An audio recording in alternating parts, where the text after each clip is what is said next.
long time missed, but he's really, really good, and we're excited to have him and his mindset back. Okay, I'm talking with Shane, obviously, and the other guys in the rotation. What do you like most about that group? You have obviously new additions and Steven and as well as Nick coming into as well, Nick Martinez. Yeah, I mean, look, I think with Rass and Pep, we really they really pride themselves on making as many starts as possible last year, getting to 30 starts. That was really, really important. So the workload is built up there with Matt's and Shane in particular. There's going to be some early season managing of their workloads. I don't think we have a plan laid out yet, but we'll have constant fluid conversations with them, with Eric and I and Kyle for sure. And then with a guy like Nick Martinez, who we just signed, this is a guy that has a track record of providing some workload. So I think it's a good balance, but we're not going to get away from what we've done for many, many seasons, and that's being very mindful of their workloads out of the gate, all five of them, and that 6 and 7 starters, same thing. So we'll have a lot of conversations as we always do. Eric, just how would you, I guess, assess the roster construction from when we saw you there in October and then all the changes that you made right now and the shifting that has happened? Yeah, it was certainly more than anticipated going into the offseason. That's been raised a few times. I think set the expectation this might be a quiet winter. When we wrapped up last year, and I think we thought it would be, we ended up, more trades, more activity than we anticipated. I think ultimately where it's left us is, as has been the case, this is my 20th season here. 2008 was my first full-time year. In every single one of those years, we wanted to give that year a chance to compete and to win. Just believe it's the right thing to do, right? And some years you have a little bit of better chance than others, but you always give each team a chance while making sure that the future teams also have a good chance, right? And that's why we've been able to win, the third most games in baseball over that time period.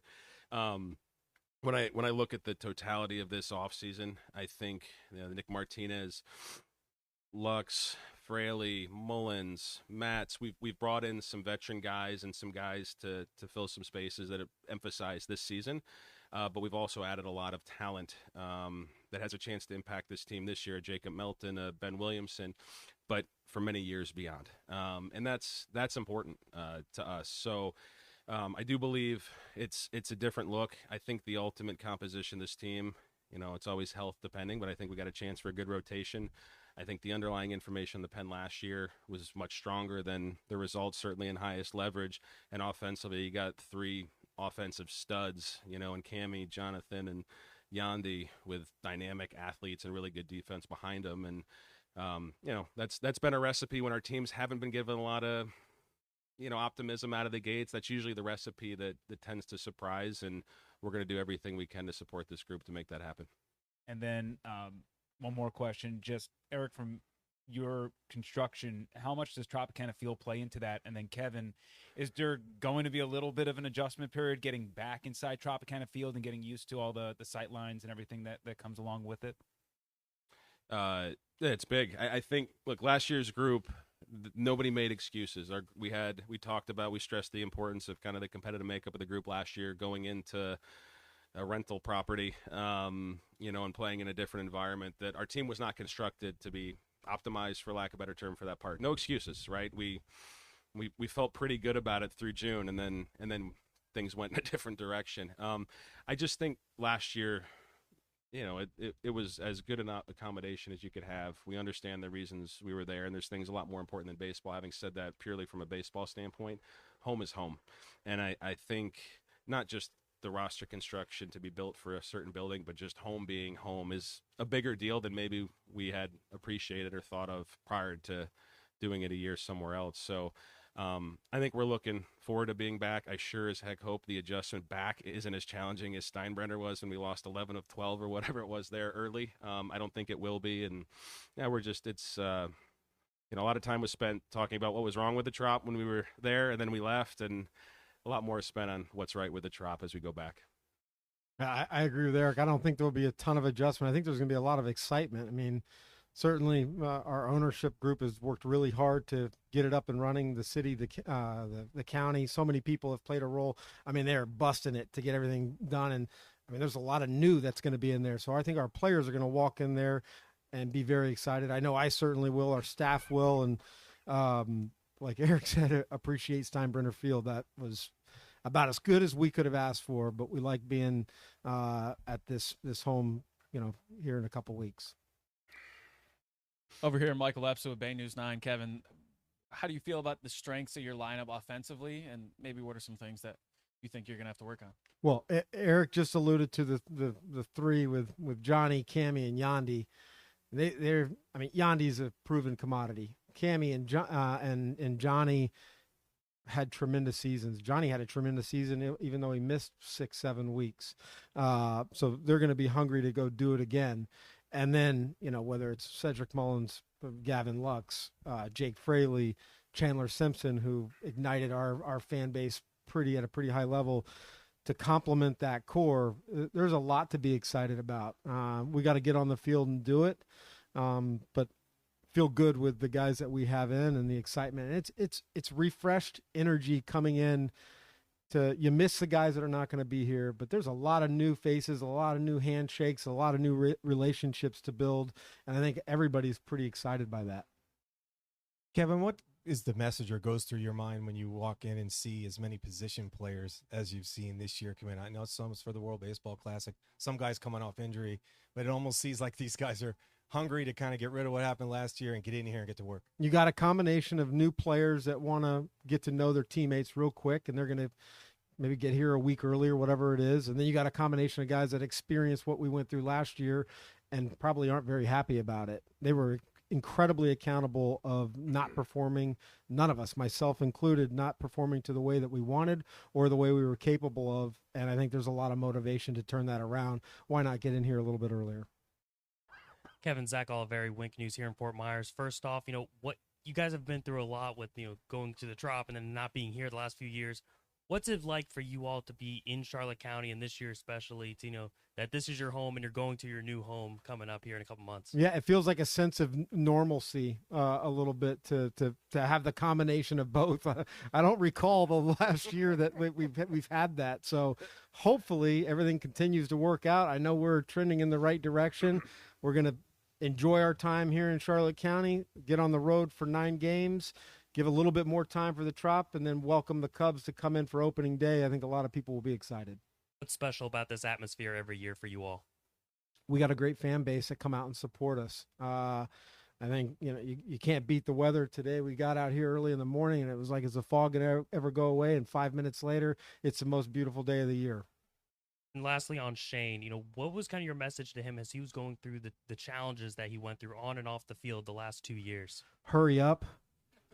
No, kidding. No, look, man, nobody's more feels that challenge more than the player or the pitcher. And you want to be sensitive to that. And the second injury was so unique. None of us had really we needed to be patient for him because he certainly didn't want to be patient. He wanted to do everything he could to get out on the mound and contribute, compete, because that's who he is. And I think him having somewhat of a normal off season, it's going to bode really, really well for him once he gets on the mound here this year. Eric, the clubhouse and the clubhouse vibe has always been really tight. It's like one of the best thing you can talk about the Rays every single year. How much did that go into when you started to put this roster together? Like when you started to look at some of the Martinez's and the guys and Matt's, is like how that would mesh. And Kevin, have you noticed early that that's been going on in the clubhouse? These guys getting to know each other. Yeah, look, it's important. I think, and this isn't new. I think this has been the case back over the many fortunate years that I've had here. I think our ceiling in any given year is going to more often than not be determined by the ascending talent. That's earlier in their career, they're best in front of them, and what Cammy did last year, what Jonathan Aranda did last year. That's usually going to be the source of our ceiling. But I think the source of our success will be the veterans and the guys that have a lot of experiences underneath them here and elsewhere. And usually that's kind of the optimal mix, right? And you talk about the players that we brought in from outside organization. A lot of them happen to be from Cincinnati. That also is not part of the plan to become Cincinnati South. But look, those guys experienced postseason baseball a lot more recently than we have, right? And those are winning players. Cedric Mullins has won a lot. He's been through a lot in Baltimore. He went through their whole kind of valley up to their peak. They're great examples, and we've seen it. I mean, I can go back to, we're getting old here, but like the Eric Hinskies, Cliff Boys in 2008, and turning around that culture, and they're having a winning season. There's just, you need those guys that have been around to help you develop that belief, right? And I think it's especially important. The last 2 years haven't gone the way we've wanted. We've been below 500 both those years. In a blink of an eye, that can set in. There's a complacency that can come from that, and I think that's where, like to what you talked about, these veteran guys can really help make sure that the standard stays where it needs to be, and the belief stays where it needs to be. This is a difficult decision, but there's a lot about this game we can measure, and we've never been shy about doing our best to measure what we can measure. But starting now through ideally deep into October, you're around each other every single day, and that can be exhausting. And you got to really care about the people around one another, and you got to really protect that sense of belief and that sense of competition. And these guys are going to be big for that and feel it already. I mean, it's very early, but the feedback that we got on a lot of the players that are new to the organization, every bit of it was extremely positive. And I think maybe today the best example I saw was the pitchers that threw. Every one of the starters were sitting out there behind the screen supporting him. And that happens a lot, but I don't know if it happens when you don't know the guy that's on the mound and they're just getting to know each other. So that's a good sign for us.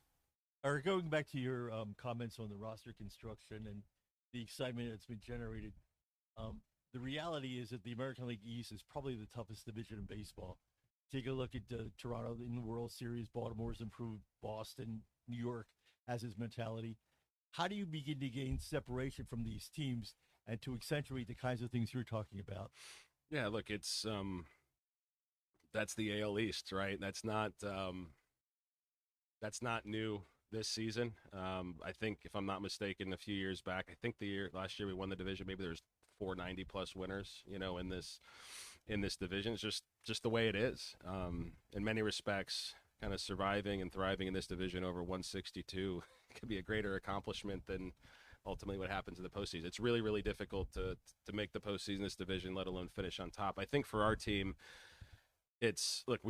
we're always going to have to chart a little bit of a different course or a different path, to get there and to compete. We can't really follow in line with the other four teams, or we're probably going to finish in the vicinity of where our revenues are, right? So it's always about doing things a little bit different. I think, like I said, the particulars of this team, I think the pitching is going to be in a good space.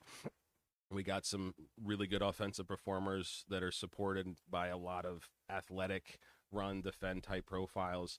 It's going to probably start with run prevention. Our run prevention last year, I think there were 3 clubs, if I'm not mistaken, in the East that were all kind of in a similar spot in terms of runs allowed.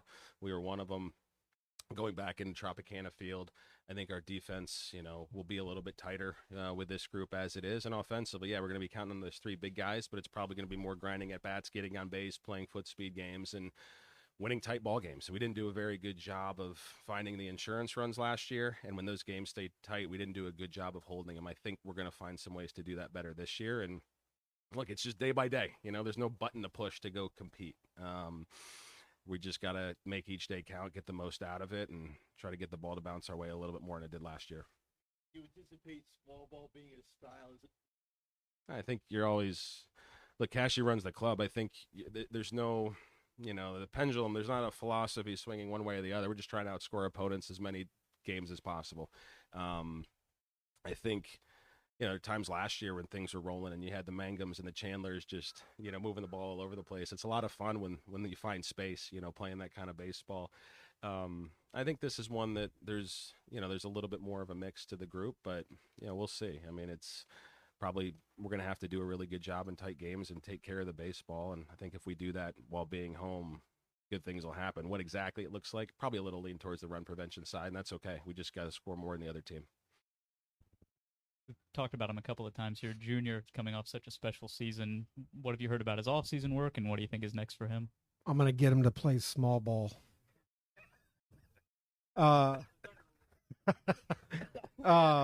His off-season was tremendous. He worked really hard here locally in Tampa. with a group of some really good players, and I think they motivated each other. Then he went back to the DR with his family, spent some time there, and now he's back. And it was a challenge to keep Junior from playing winter ball or taking it. He wanted to play. He wants to play. He wants to be ready. He wants to represent the Tampa Bay Rays and certainly the Dominican Republic and the WBC.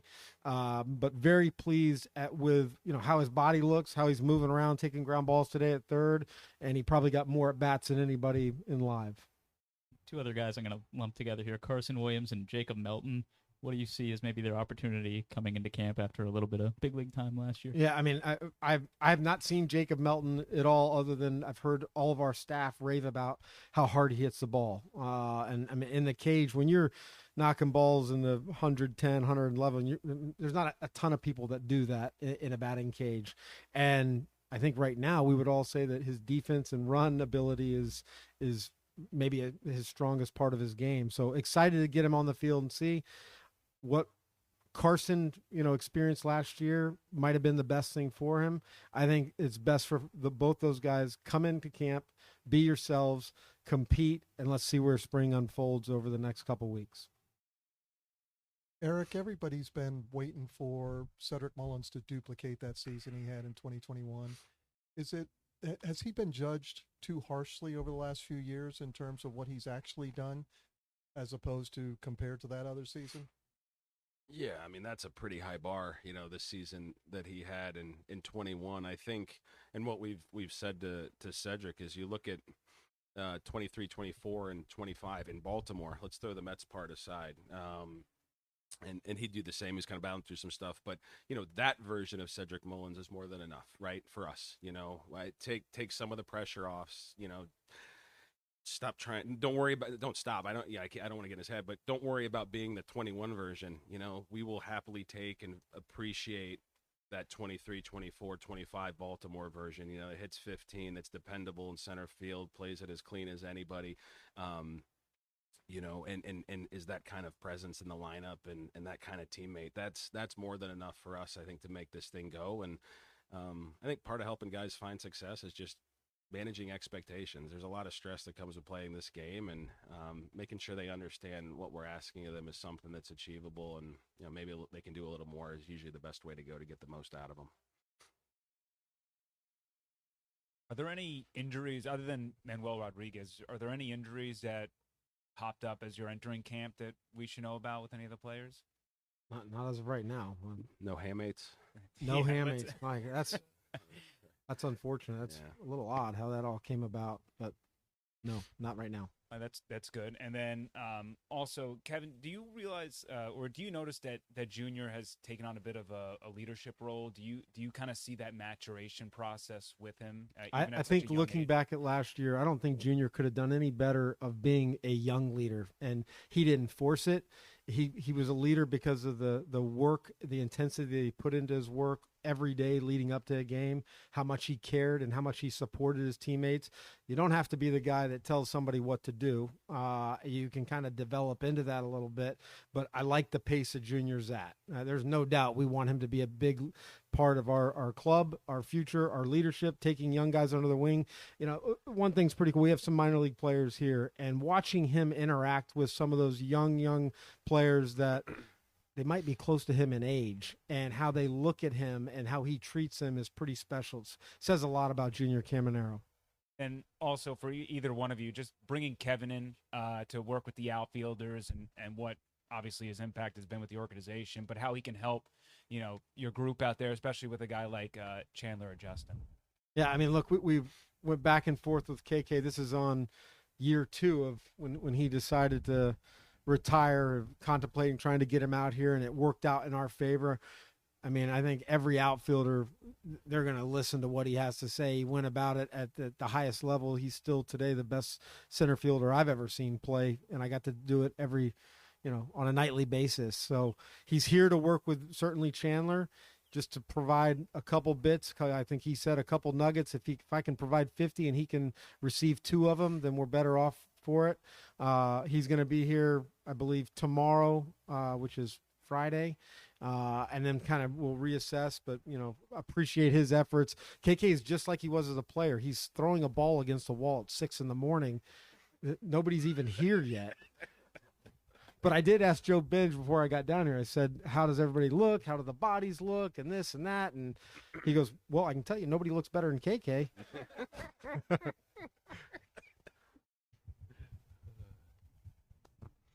Kevin, there's comfort in having a closer who, has had 40 save seasons.